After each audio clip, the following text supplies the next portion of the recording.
Hey guys, we made it to season 5 of the Us People podcast. I'm your host, Savia Rocks, and in this season, we aim to empower and embrace creativity through diversity as we dive into the fascinating stories and experiences of a diverse range of individuals, highlighting their unique perspectives and creative endeavors, from artists and entrepreneurs to innovators and activists. We celebrate the power of diversity in driving creativity and fostering positive change. Join us as we engage in thought-provoking conversations like I made myself intentionally homeless in pursuit of my purpose. We're aware that a lot of people want to present and they were in my position, and what's worse, they weren't a white male, which is a joke that's even still a thing. I think my family never ever say you can't do something, so full of support for whatever dream. If I said tomorrow I want to fly to the moon, they'll probably say I wish you all the best, Mel. So guys, I just want to say thank you for supporting the Us People podcast for the past 5 years, and we look forward to sharing another new theme song with you. Let's go. Hello, my name is Bamidele Farinre. I am a chartered biomedical scientist, a mentor, a role model, and an author. And you are listening to Us People podcast with Savia Rocks. I had to overcome a lot of obstacles just to get here. Hey guys, and welcome to another episode of the Us People podcast. I'm your host, Savia Rocks, and today I am humbled to have Bami here with me, who is a chartered biomedical scientist, project manager, and author. Bami, thank you so much for taking your time to come on the Us People podcast. How are you? Thank you very much for having me, Savia. I'm really excited. I like how chilled out you are. Even before we begin, you just relaxed. It's like a neutral energy. It sounds so nice. Thank you. No, you're more than welcome. So my first question that I absolutely love to ask guests who come on the show is, could you tell me about yourself, where you grew up, and how that influenced you to be the person who you are today? Right. Oh, gladly.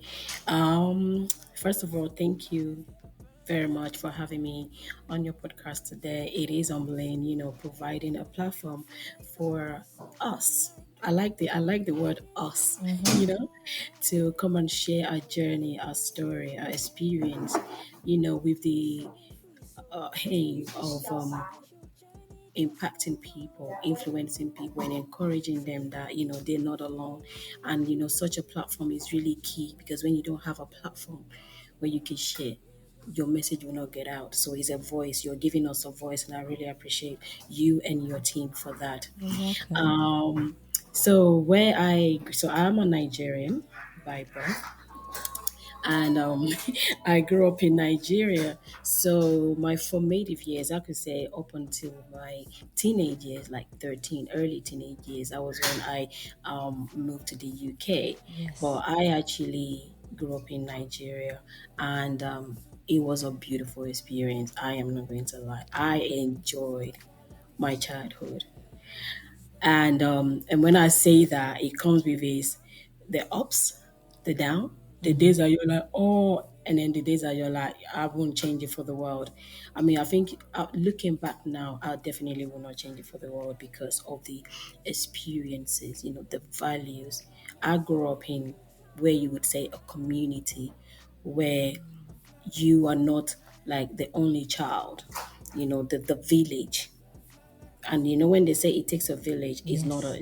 It's not a cliche word. It actually true, that we were raised. I was raised, by a village. Apart from your parents, you have those people in the community that we tend to refer to as uncles, aunties, Yes. nephews, and they're not even related to you Yes. at all. But you see them as family. That's the community, and that has changed me. It actually part of who I am today because of the values I was instilled, especially when it comes to helping people and supporting each other. That is really, really key. It doesn't matter, where you come from or who your parents are and things like that, especially the close-knit relationship that is between the children that grow up. And so that part actually made me, who I am today. I think those early years, they taught us about hard work, resilience, not giving up. That and I lived, some part of my years as well. I lived with my grandmom, who, I mean, bless that woman. She, she wasn't, back in the days, I mean, her anyway, she wasn't like as educated, but oh my Yes. goodness, you will think she's read the whole Harvard, It was in the the way she, wisdom. oh Yeah. my goodness, and then this, especially when we like have homework or any schoolwork to do, she's like, have you done it? She doesn't know what we're doing. She has no idea. Like, you understand me? She has no idea, but the way they go about it, and like, have you done this? Have you done that? Oh, and then one thing I really profoundly remember is her taking me to award ceremonies. I didn't know much about it. And, like, we had people in the family, family friends that have graduated, and she would take me to they used to call it convocation back in Nigeria. Then she would take me there, and you say, you know what, if you work hard, this is who you're going to, you can do this as well. True. And that, I'm not joking, stayed with me. I can still vividly remember those ceremonies and how people gather together, and they're celebrating. And so every time I share my story, that always comes, part of it. And then moving to the UK is a different culture. It was a culture shock, when you're like, oh my God, I'm in a different place. And it was at that time when you're so young, you're like, why are you moving me? I'm all right, I'm fine. Where, what's wrong with you parents? You don't appreciate it then, like, I'm okay, I've got friends, why, what are you doing? And but learning the culture, learning how, I mean, I remember my first day at school, they were like, oh, where you from? Oh, so they speak English. And I'm like, Oh, yeah, sorry. yeah, yeah. No, no joke. What part? From Nigeria. What part of Nigeria? You've got an accent. Come on. Yeah, I know. No, seriously, like, and then there's some things that you do. They'll be like, "Oh, do they do this?" I remember very vividly, like one of my classroom mates, because we were doing French, and it's like, "Oh, you know how to speak French too?" And I'm like, "Yeah, they teach us that back home." Like, like, because how did you know all these? Sometimes it's like you're coming from nowhere. I don't know, from. They think you're coming from Mars down to England. Thank you. That's the word. I was looking for the word to qualify that. And they find it so surprising. Like, yeah, but so that was my experience. But with time, it rather than really, I mean, then I didn't even know how to take offense. We just say, well, this is how we grew up. We speak in English, even though I grew up in Nigeria. They speak English at home. We speak our language as well, which is Yoruba. Yeah. So I just know how to, yeah. So, but it's just really interesting how things are then, and then grow up here as well. I mean, the community, the childhood playing was different. Yes, that's true. So back at home, oh my God, climbing trees, name it, you could do it. Like freedom, like that kind of thing. You don't even Listen, that's a think good about survival skill, it. It is. No, it's only later. I I'm mean, being now serious, yeah. I can't climb trees anymore because I forgot.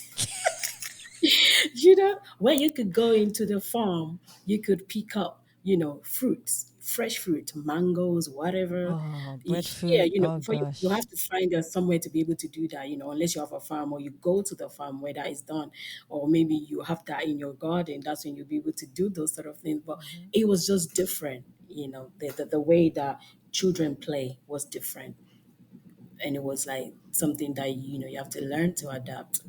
But otherwise, it's been beautiful. I mean, I can't even remember, how long ago that is now. Then yeah, it's amazing. That's the one beautiful thing about life. Sometimes we as human beings, we think our life is we're immortal, we're always gonna live, things are always gonna be the same. We don't Mm, realize that, we age, we don't see us aging. And then mm, eventually we turn into our grandmas.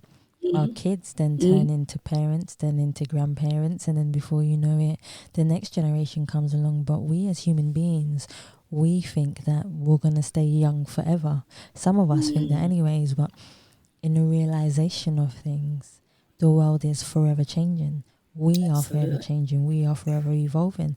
And that's if we want to, because sometimes people find change very hard. But at the same time, you saying you've had a beautiful upbringing, and I think you've just embraced what you have been around. And even if me and you forget to climb up mango trees and and No, and for real. and breadfruit trees, because I remember doing all of that, and now when I try to put my foot on a tree, it slips, and I'm Oh, like, no, that doesn't work.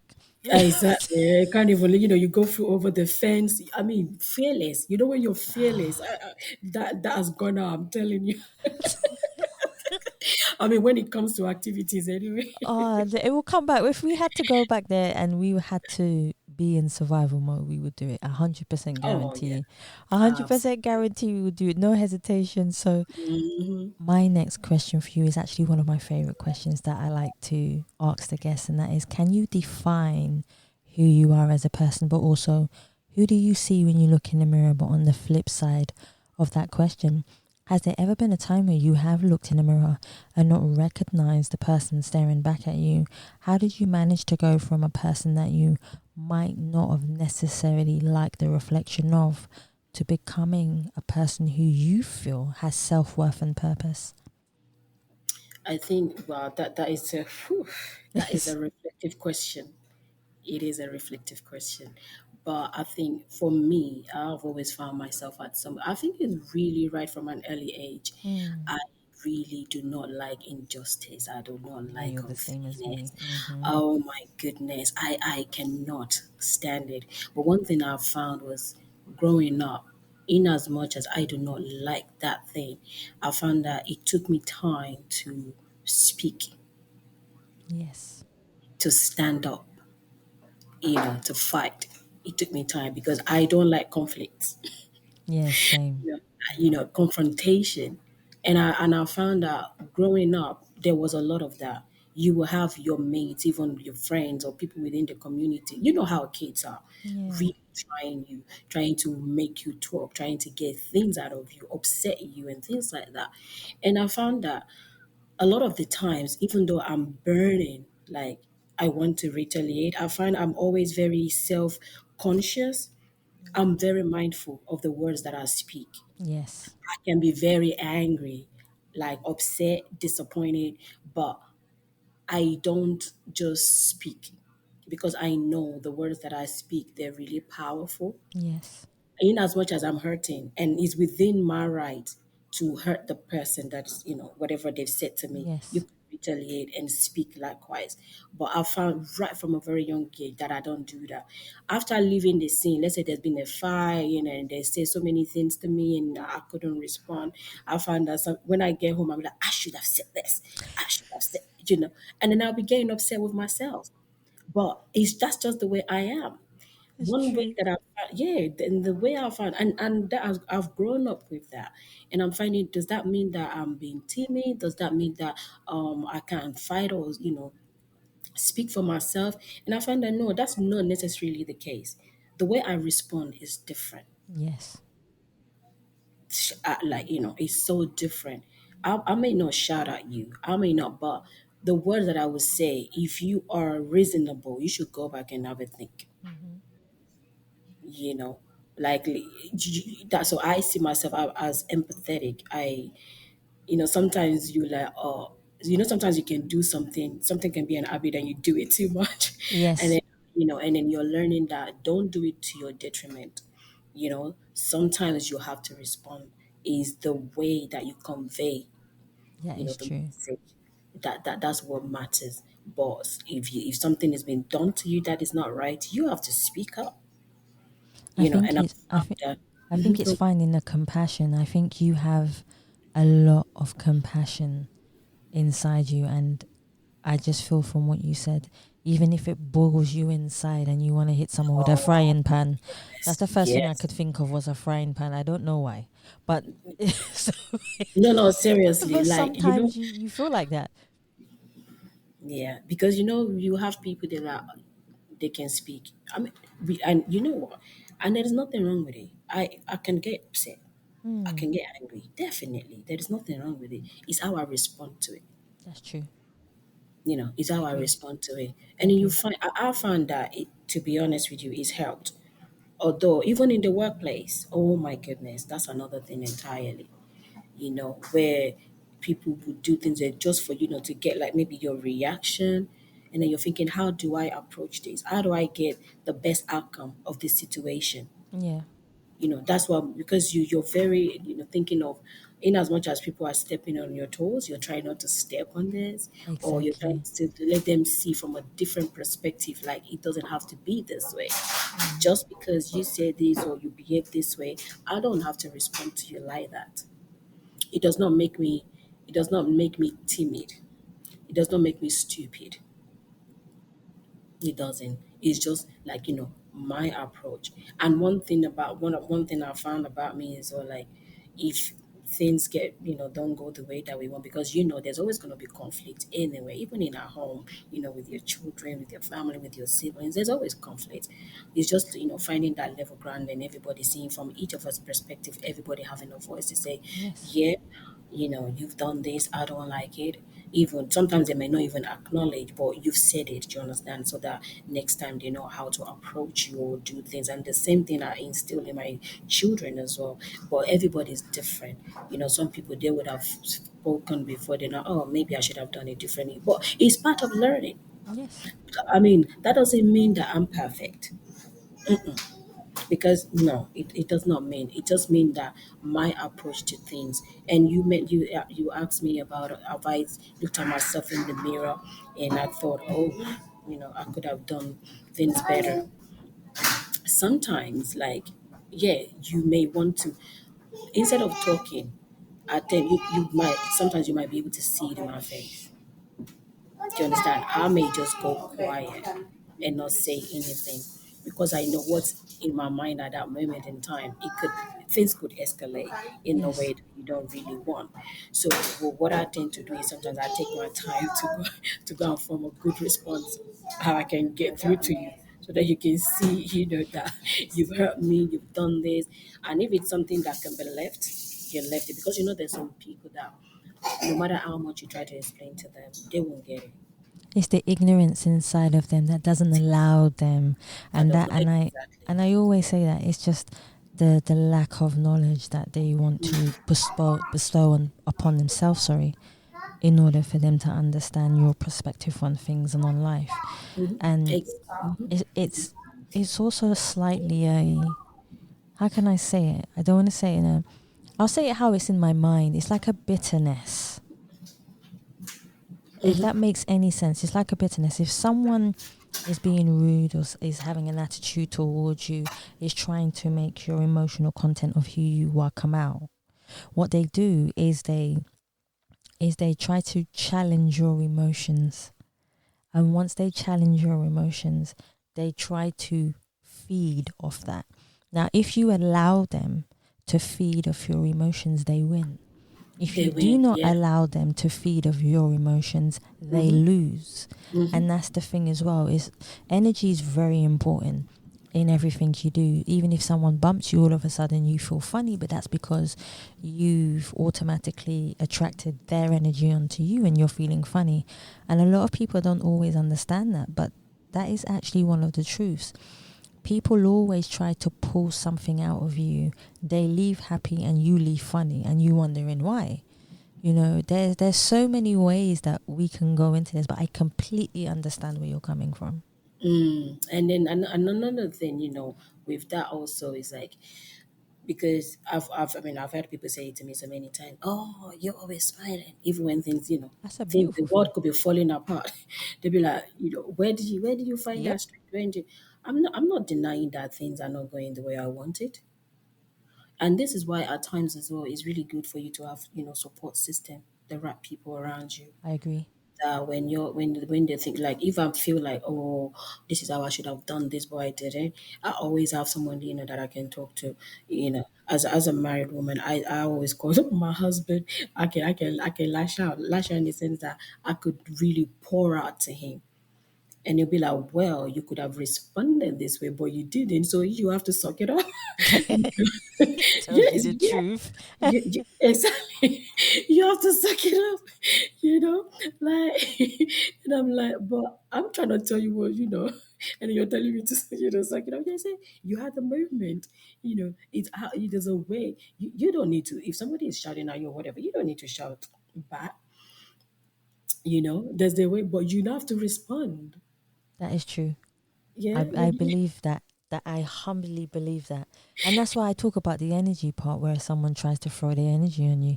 And I know that we're going to get onto this, so I might as well ask you the question now. So one of the questions that I ask the guests before they come on the show, when they're writing and they're filling out everything, is what are one of the misconceptions about being in your industry? So let me have a look and see if I can find what you said. I think you said it's male dominated. That's correct. Here it is. yeah. This, he said that it's male dominated and there are no job opportunities. So I want to get more into that because there are a lot of industries that are similar to this. And I find, and I'm always talking about it and I'm not afraid to talk about it. And I'm glad you said this because the more women or just the more people who talk about industries that are male dominated, and the reason why I say that, a lot of the time it's male dominated by ego or by pride or by power. And those are the three main concepts. And just wanting to have that power over someone to dominate them, to say that they are in charge. But from your perspective and your opinion, how does this work for you? Okay. And another thing, when we say, I know, so you know what happened when I put the word male dominated, I thought about it and I said, it doesn't necessarily mean that the males are taking charge, that they're the one pulling, they're the one in power. Yes, I It understand means exactly what you mean. I wanted to say predominantly. Yes, you and that is a myth. Most yes. people think, scientists, males, and you know what? It's That actually has been quite true, you know. projected to us for many years. To be honest with you, if how many examples of female leaders, female scientists, do you see that the media portray to us that they talk about? You know what? Unless you, I couldn't name you. I couldn't even name you five. that's it. That's because they don't speak. Well, does that mean that there isn't any? There's many hundreds. You understand? Even me that I'm talking, I don't know a lot of them. Do you understand? Unless I go and do my research, then I can come back with you to say, oh yeah, so in this so century. But it's just the way it is. And then, but what I found is in my industry is predominantly female. To be honest with you, especially Wow. in my niche, in my area, there's a lot of female in healthcare. Actually, that is quite true. There is. There's a lot of us. And then the reason why most people will think that, oh yeah, because female are, they're empathetic, they're more how do you say, motherly. They might see it as that, oh, or some people even say, oh, it's because it's easy. Sorry. Yeah. No, no, no. You will be amazed at what people come out with when it comes to, profession. And I can tell you, being a pathologist, because like so in some areas of the world they call it pathologists, you could call it biomedical scientists, you could call it healthcare professionals, healthcare scientists. They have so many names for us, laboratory practitioners. Yes. But it is not easy.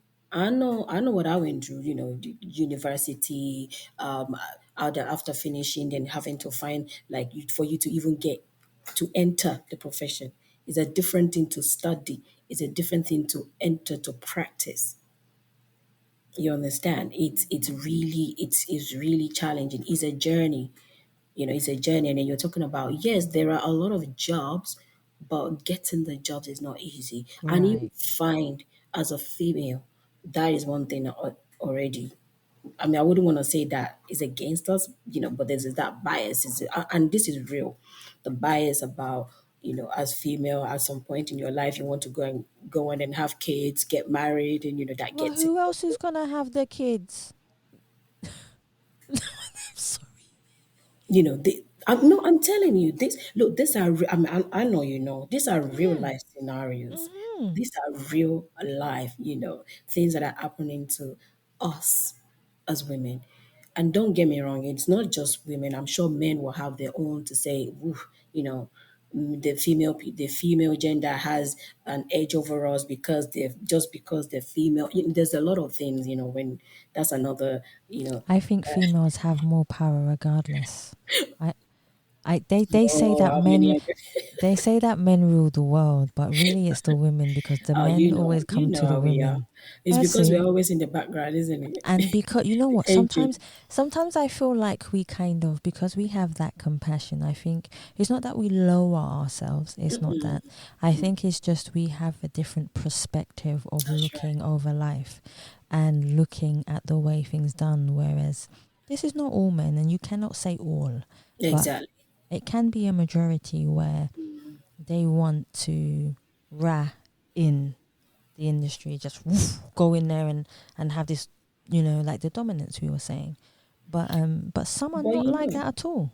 it's actually, you know why? I think it's because of a lot of the things that people have seen, especially as women, the experience. And sometimes you do find men, especially in some industry, they move quicker than the women. It's true. Yeah. In leadership positions as well. It's just, I don't know why, but it's true. I mean, come on, we have reports, coming here and there. There's always report coming out, and they're talking about how, oh, in some industry, men get paid more than women for the Yes. same job. I mean, Yes. it's not made up. There are statistics to prove that, And to sometimes it's show that double or triple the amount. exactly. And then you're thinking, but why? We went through the same, like maybe education pathway. It may not necessarily be the same education pathway that you went through or whatever, but the thing is the same job title, So when Exactly. it's the same. So when you think about, yeah, there are, it's true. I mean, jobs that people may feel like there isn't, and the reason why is that because we're going to the second part of the question where you said that there are many job opportunities. Oh my gosh, the job opportunities is ridiculous. You know, the vast amount of opportunities out there, but it's having access and getting it. Why is there, it's like the way you're explaining it is like there is a wall that is fixated in front of, it could be certain nationalities, it could be certain people, it could be women, it could be I don't know this person so I can't get it.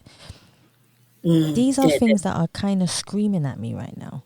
no, they are. These are ceilings, and then I think we'll come back to that later. Where I have Hmm. this LinkedIn up space called "Bam Space No Ceiling." I like the title. Yeah, That's something we have to talk about. We have to talk about that. Okay. these We are def- ceilings. These are things that are there that sometimes we do not have that control. Either They're we have to do something to. systemic. It's like, yeah, we have to, and that's why we're constantly fighting, and that's why you find a lot of the times it's individual fighting. Do you understand?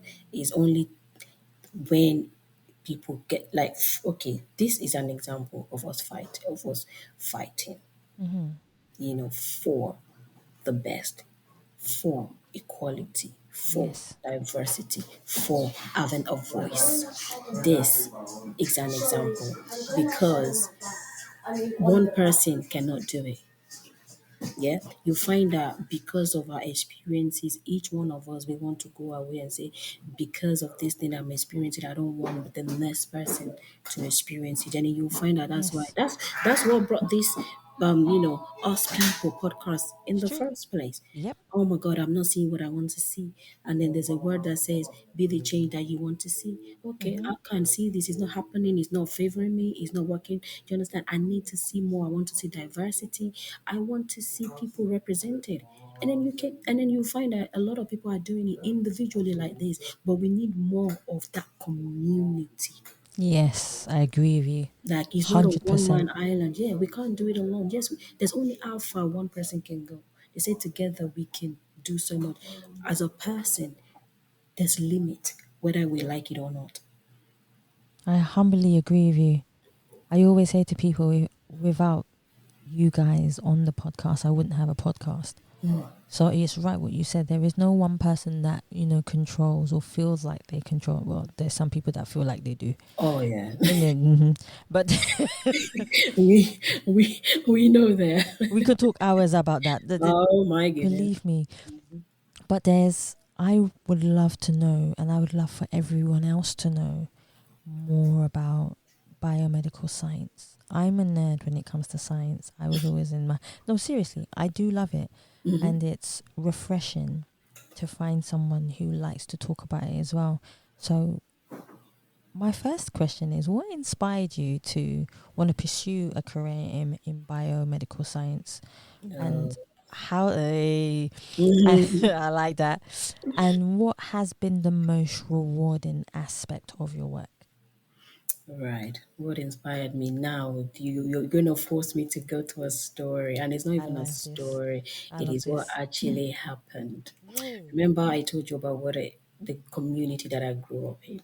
Yes. So if we take a step back, growing up in Nigeria, we know about the healthcare infrastructure and everything like that.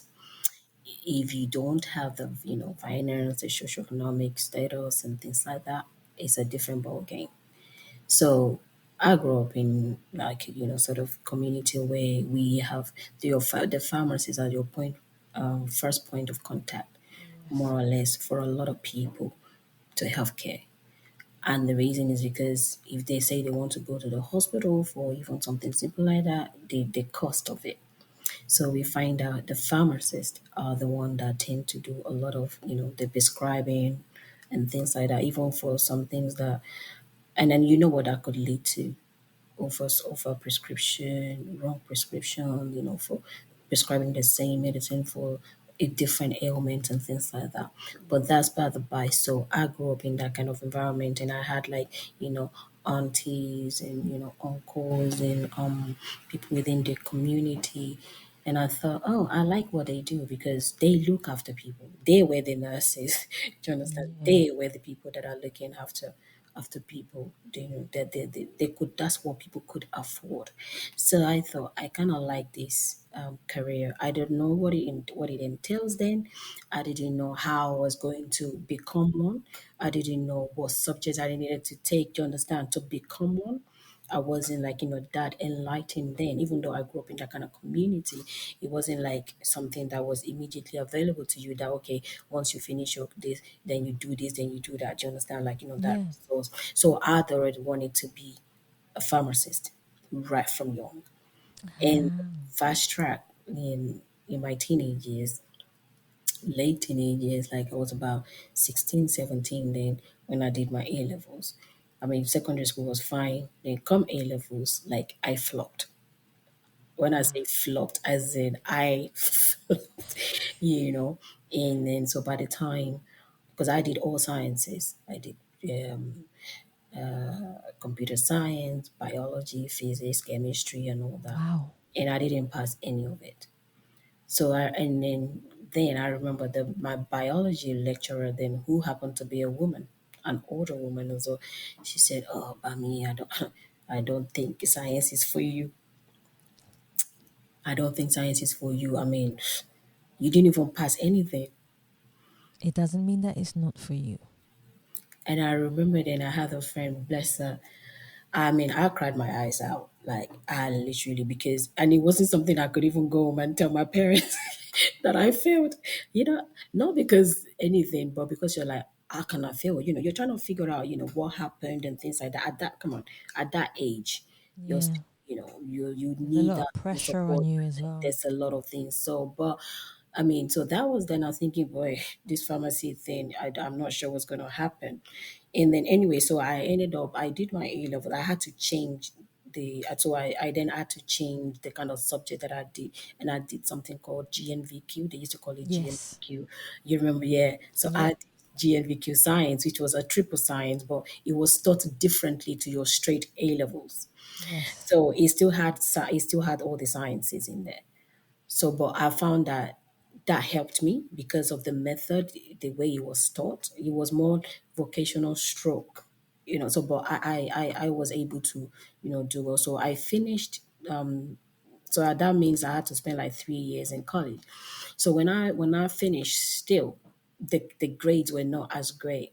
It's for pharmacy, you need your straight A's, especially Yes. chemistry and in physics and all that.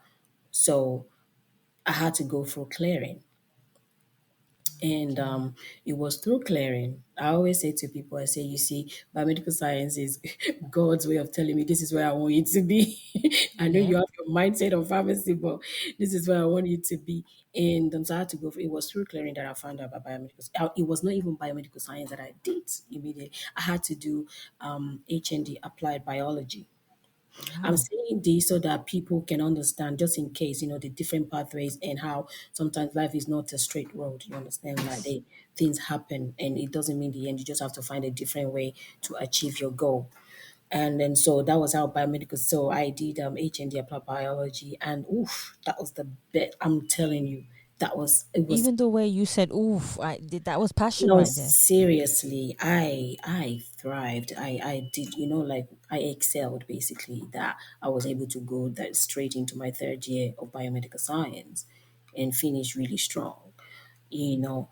And then I thought, oh, that was it. We've graduated. Now what next? Shocker! You have to find a training role. I know. Yeah, the shocker, 2 years. It wasn't 2 years after I graduated that I found a job. It was not even like it was entry level like MLA, medical laboratory assistant. You have to do that, get yourself into the lab. And that's why information is key. And Yes. information is really key, resources access is key, and support system is really mentors, role models. This is where they come to play, because there's some decisions that I would have made, within my career that would have been differently, but I will have it no other way. Don't get me wrong, I still love the experiences that Yeah. shaped me to who I am now. But I didn't know that once you've graduated, you have to find a training, in the laboratory, that you still have to practice. Whereas I could have actually done maybe like a 4 year program where they do I forgot the name, integrated sort of study, where you have a year placement in a hospital laboratory. So I didn't get that. So it wasn't 2 years after that. Okay, I secured my medical laboratory assistant role. That was still not enough for me to register, because there's a qualification that you have to go through for you to be registered as a biomedical scientist. So but I did the medical laboratory assistant role for maybe about a year, just under a year, before I secured the actual trainee role for biomedical science. And after the 1 year of the pre-registration, we call it, you have to complete a portfolio. There's a series you go through, lab rotation and things like that. Then to become registered as biomedical scientists. Biomedical scientists, they like doctors as well. They need registration with the HCPC, Healthcare Professions Ah. Council, for them to be able to practice. Yeah. So we have a pin as well that we practice with. So if you go online now to go and check for my name, you will find me on the register. Awesome. So See, there's so that was many a journey. ways. There's That's so many ways to break it down. yeah. And I love the fact that you just told me there is one thing about you going one pathway, but then God says, "Nope, I'm going to take you. I'm gonna shift you, and I'm gonna make you do it That's this right. way. I'm gonna absolutely make you do it this way." So let's talk more about that. Can you describe a recent breakthrough in biomedical research that you have found particularly exciting? And I love when people get excited about their roles and what they do and how they do it.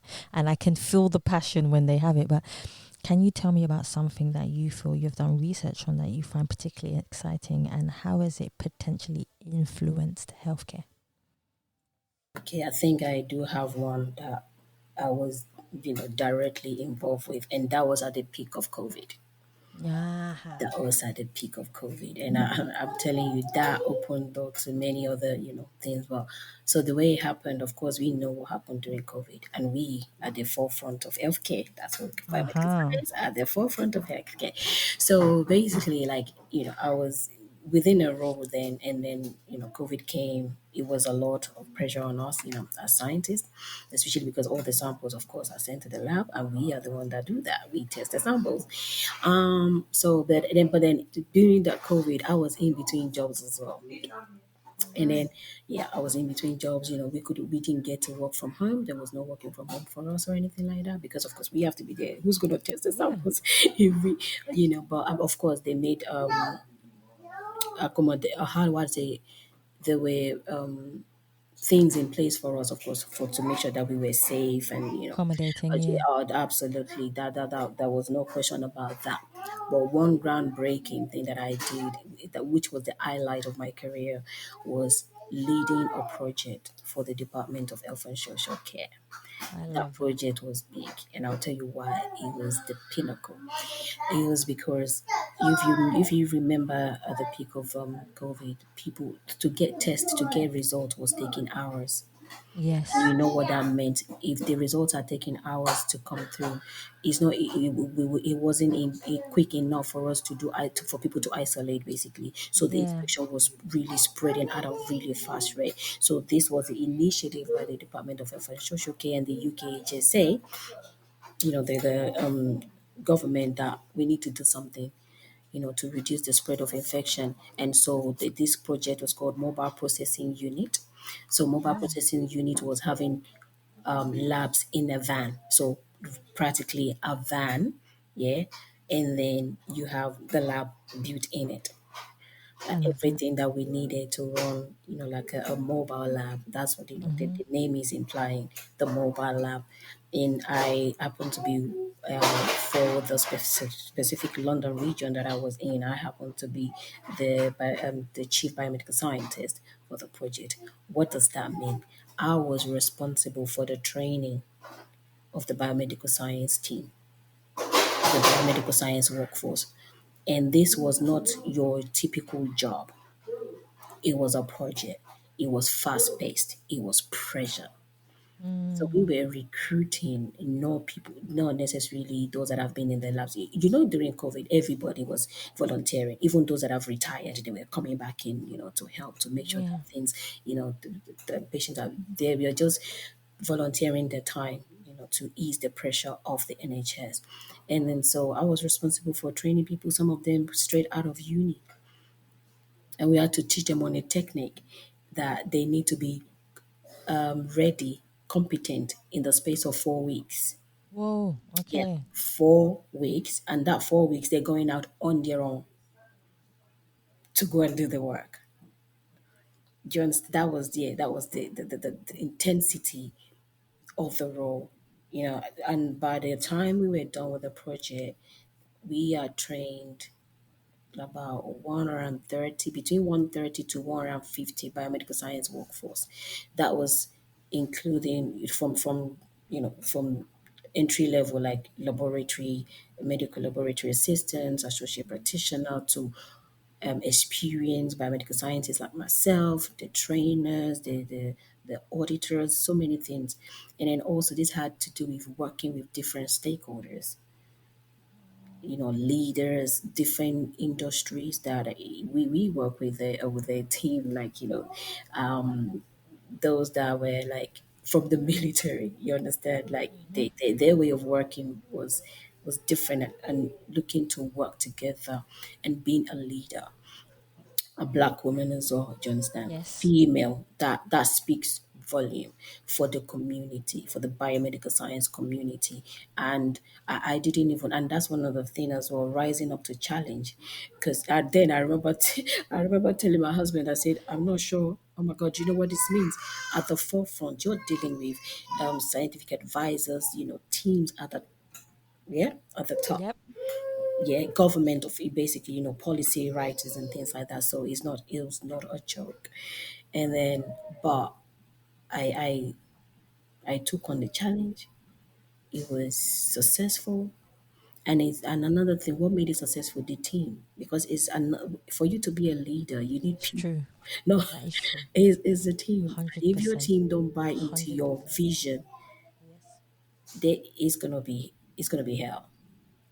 So having a team that believes in you, that are ready for it, they see the need as well, and they're looking to work together, you know, it made a lot of difference. And then having the right resources as well, right support system, the right access. So that was a major, and as a result of that, come 2022, I won an award Hey, as the biomedical scientist of the year. That was, when I tell you that, I was like, wow, wow.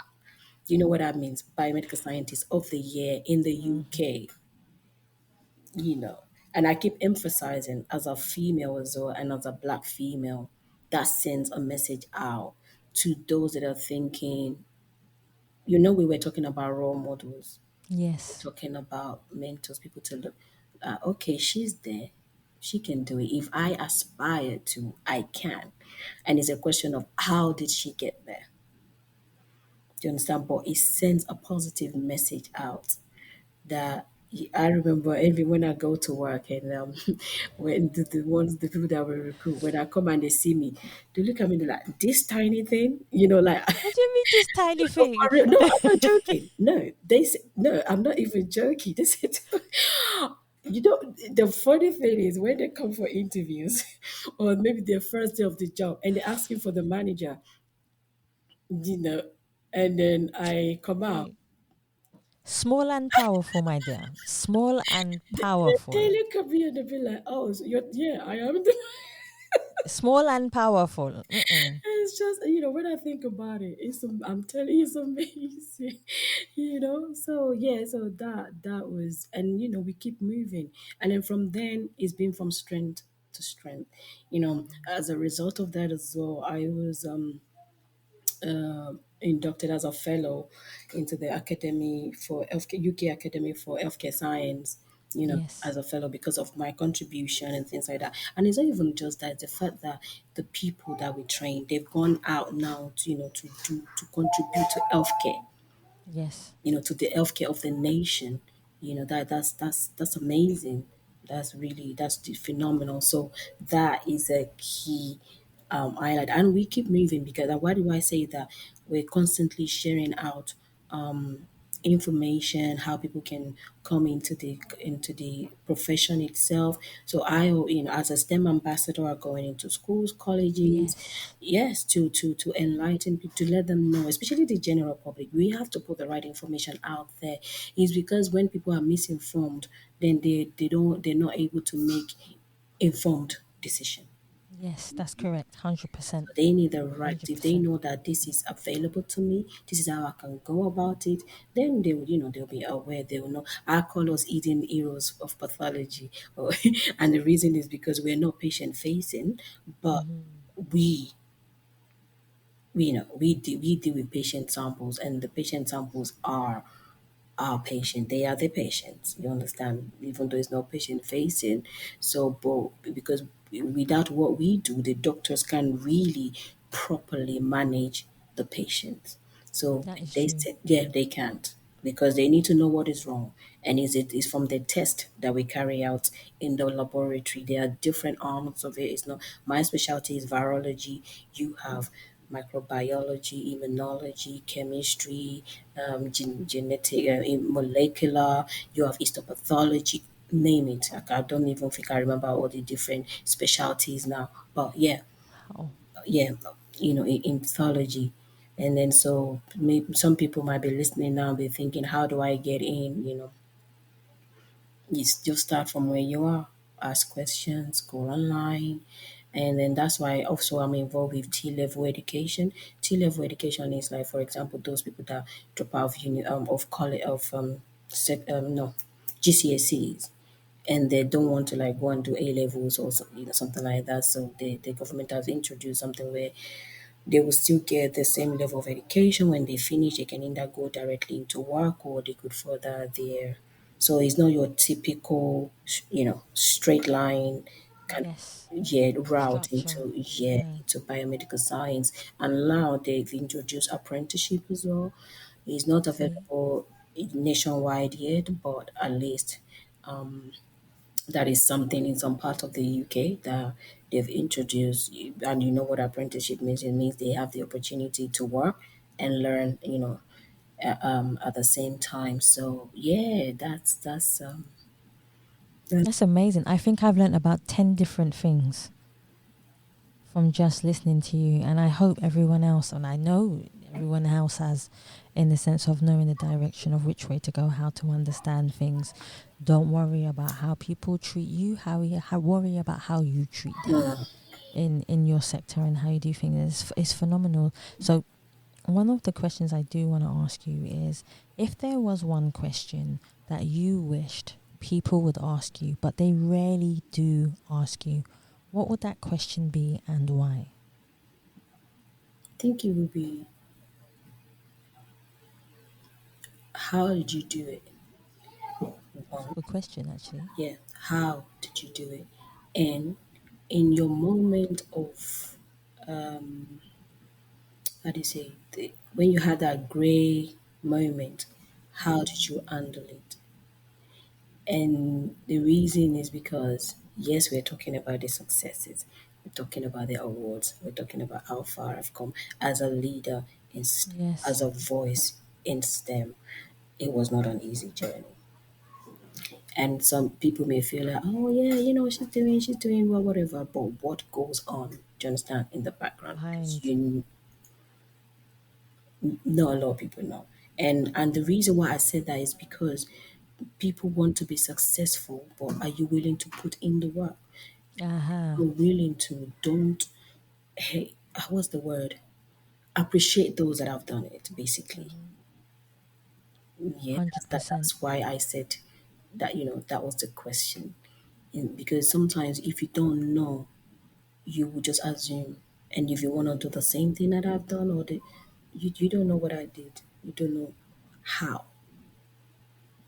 So the how is, okay, can I apply it? And if I do, can I do something differently to what she's done?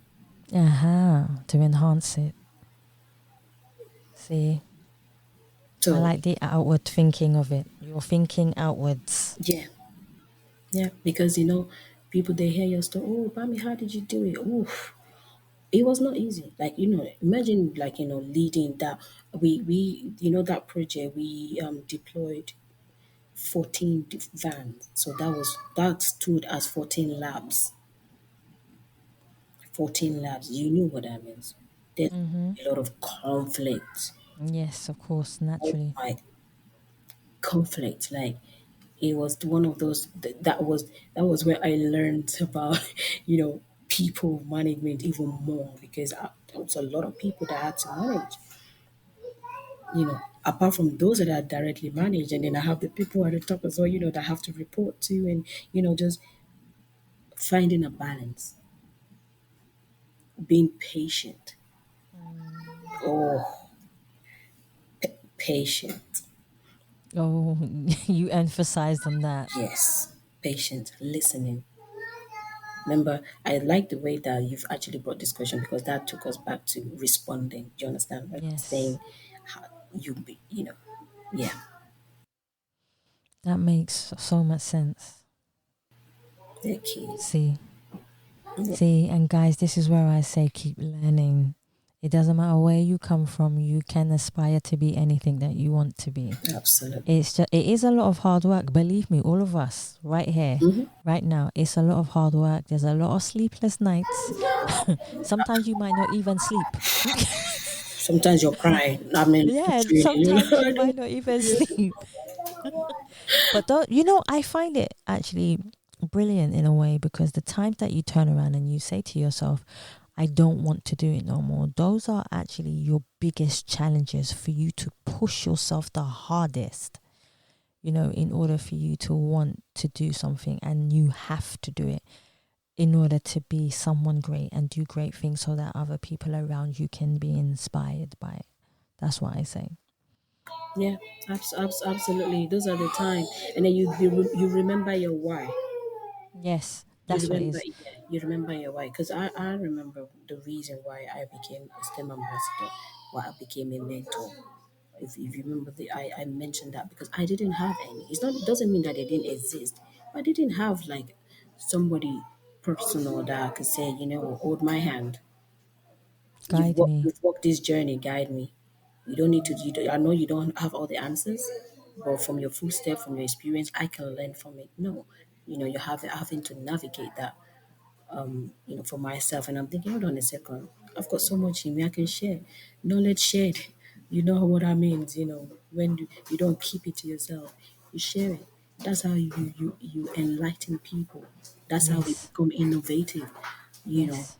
the knowledge is powerful. The power is in into the sharing, in the application of the knowledge. Yeah. His You hit it on knowledge the is head. power. It's just power on his own. He has no potency. He's not doing anything until you apply. I love the way you put that. I absolutely love the way that is so true. I only have two more for you. My second to last one is, what would you like your legacy to be when you feel that you have done the utmost that you can do for society, for your work, for mentoring, for entrepreneurship? What would you like, or how would you like people to remember you as an individual in this world? So for me, just a sec to me. Yeah, no worries.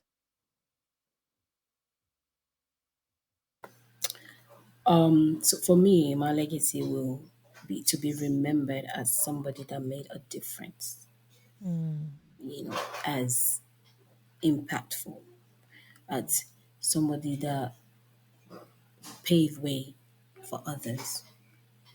That's my legacy. And why did I say that? So that somebody listening to this in many years to come will be like, yes. oh, thank you for sharing your journey. Oh, thank you, Savia, for having this platform. Do you understand? That is the kind of legacy. And why is that? Because I always say to myself, what do you want to be remembered for? There's a saying about how it's in how you make people feel. That's what they remember, Yes. 100%. that you would never forget. If you go to a restaurant and you had excellent customer service, you will even recommend that you understand, Yes. whatever you will recommend it. You understand? So it's the same way when they hear the name Bamidele Farinre, they're thinking, oh, that woman. One call, she shared, she poured out. That is what I want to be remembered for. And why is that? So that we can the next generation, they can follow they can follow suit. They can see like, oh, I can make a difference. I don't need to be named a leader. Do you understand? Because sometimes people feel like you need to be in position of power, but you are the No. power. Exactly. Yeah, I agree 100% with that. We are the 100%. power. You don't need the title. You don't. I started to be a mentor before I was even called a mentor. Do you understand? Like, Yes. in my department, I remember I'm always like, I want to do this. Can I do this? I started something called CPD, like continuous professional development. I volunteered. You understand? Because I want us to learn, to discuss things that affect us. How can we, be better and things like that? Do you understand? They say, be the change that you want to see. If something is not happening, I always say something about, okay, we're always, things is not going our way, da, da, da, da. What are you doing? Yes, we cannot change the world, but one day at a time, one person at a time, you know, if we're able to do that, mission accomplished.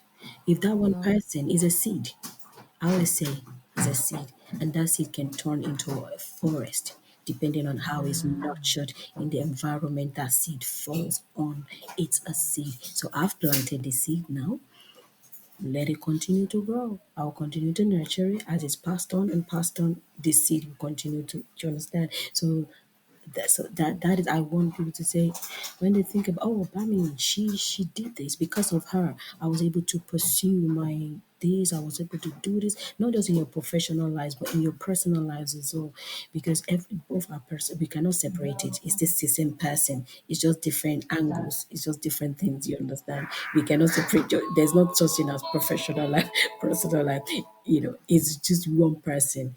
You understand? So that is the kind of legacy, and I think it's playing out already. Do you understand? Because I have a lot of mentees, and they can say, even you be amazed, even younger children, they will like, oh, because of what you said. I want to do this. When I goes into universities, sometimes I do like guest lecturing and things like that. They'll be like, oh, Yeah. I want to do biomedical science. How can I do it? Some people that have already given up already. Like, funny enough, one of the people, because during COVID, I did two projects.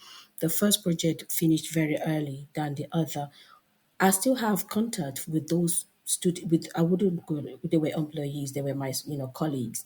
I still have some of them still trying to get into the profession, do you understand, to become a registered practicing biomedical scientists, and they're still not able to do that. So they're still reaching out, which means they must have seen something in me. Yes, 100%. They're following in 100%. the background. They may not call me all the time, but they're following in the background, and then they know when to come and say, "Oh, Bami, I need help on this."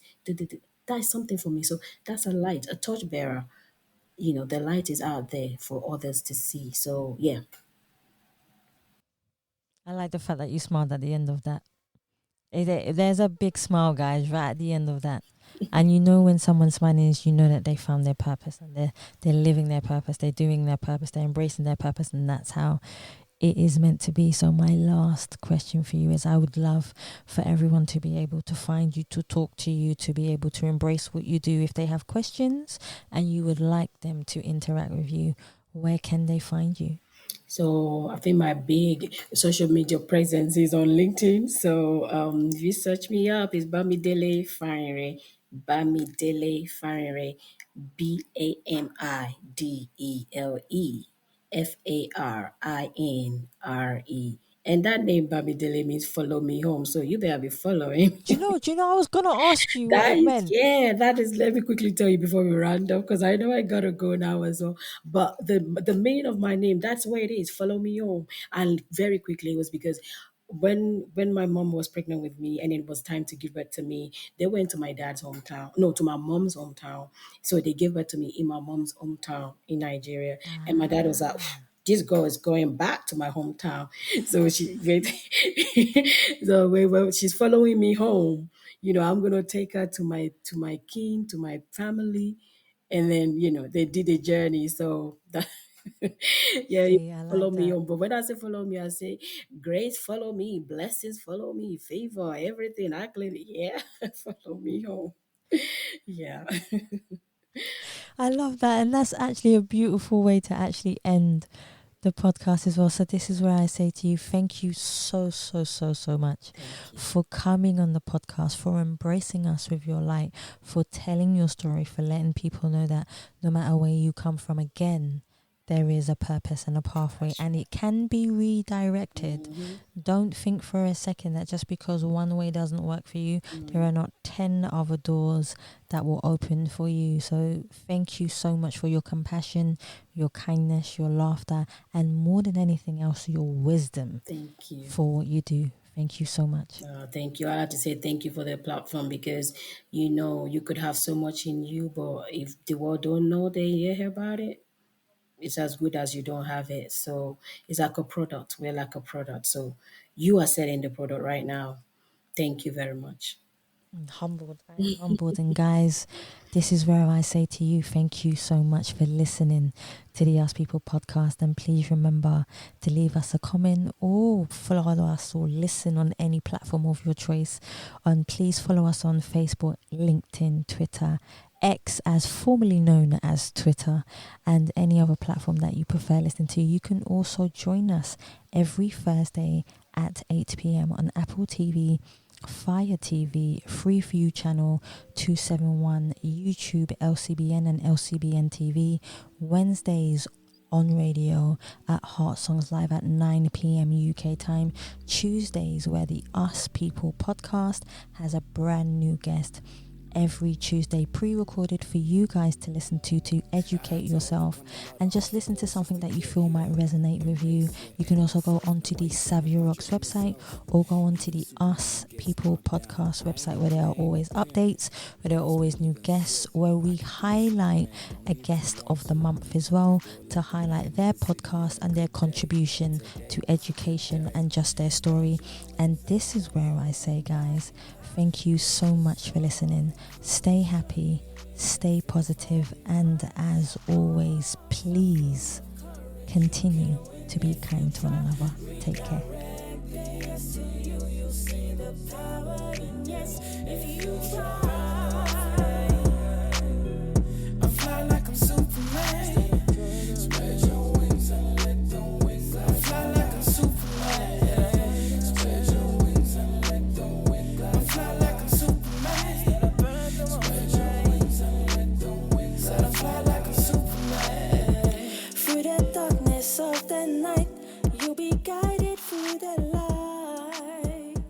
Very good. Absolutely good. Thank you so much. That was how do I say it? Very comfortable. That was just I like the flow. Thank you. Yeah, relaxing, that's the word. And thank you for making me feel comfortable as well. So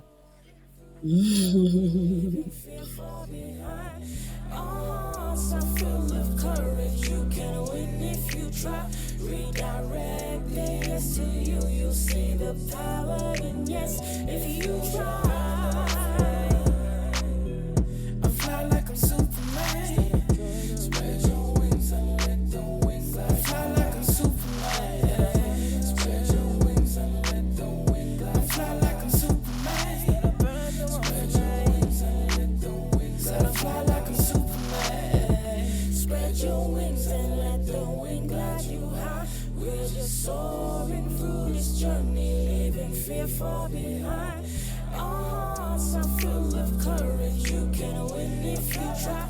Redirect the yes to you, you'll see the power in yes if you try.